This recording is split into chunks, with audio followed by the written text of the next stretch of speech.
بنو عباس کے بارے میں بھی تفصیل سے بتائیں جیسا کہ بنو امیہ کے بارے میں. بنو عباس کے بارے میں نے وقتاً فوقتاً ڈسکشن کی. ڈیٹیل اس لیے نہیں کی کہ بنو عباس کا جو ایشو ہے نا وہ نبی علیہ السلام اور صحابہ کے دور کے ساتھ ریلیٹڈ نہیں ہے. بنو عباس کو حکومت ملی ہے نبی صلی اللہ علیہ وآلہ وسلم کی وفات کے آلموسٹ 110-15 سال کے بعد. اس وقت تک تو آلموسٹ سارے صحابہ تو کنفرم فوت ہو چکے تھے. ان کی حکومت 127 ہجری میں آئی ہے اور آخری صحابی 110 ہجری میں فوت ہو گئے.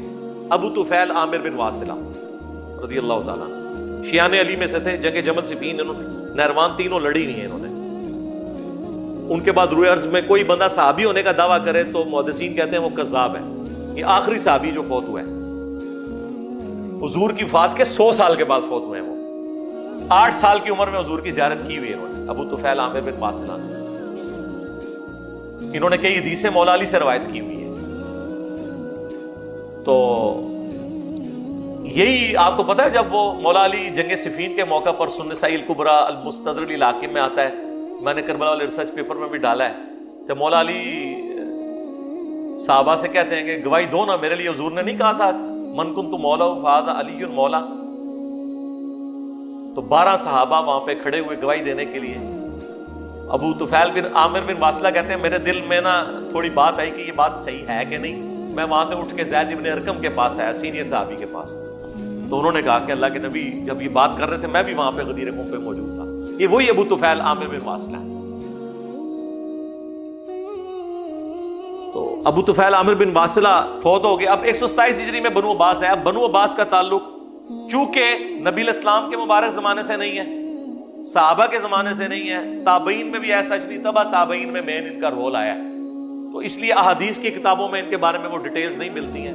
باقی اہل بیت کی دشمنی میں بنو امیہ سے 4 ہاتھ آگے تھے, لیکن ایک خوبی تھی چونکہ یہ اہل البیت میں سے تھے بنو عباس.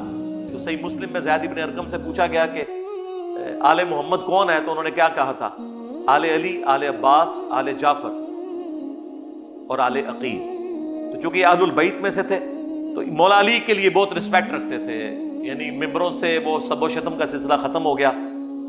شیعان علی کو خوش کرنے کے لیے انہوں نے اس لیول تک اترے کہ انہوں نے سوائے حضرت عثمان اور عمر بن عبدالعزیز کے, اب میں نام نہیں لیتا پھر مسئلہ خراب ہو جائے گا, ان 2 بندوں کو بنو امیہ کے چھوڑ کے بنو امیہ کے جتنے حکمران تھے ان کی قبریں تک اکھاڑ کے انہوں نے, ان کی لاش ایک بندے کی سلامت نکلی تھی, سلمان اس کی ہشام بن عبد الملک کی, باقی کسی کی لاش بھی نہیں نکلی.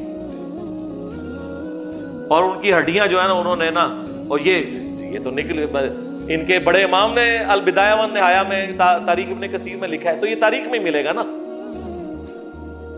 وہ ہم نے ایک دفعہ ڈسپلے کرایا تھا کہ کیا نکلا تھا اس میں سے, تو وہ انہوں نے پھر ان کو آگ لگایا اور اس طریقے سے سارا کچھ. یہ بنو عباس نے غصہ اپنا پورا نکالا. غلط ہے, لاش کی تو کافر کی لاش کی بھی توہین نہیں ہونی چاہیے, لیکن نقصان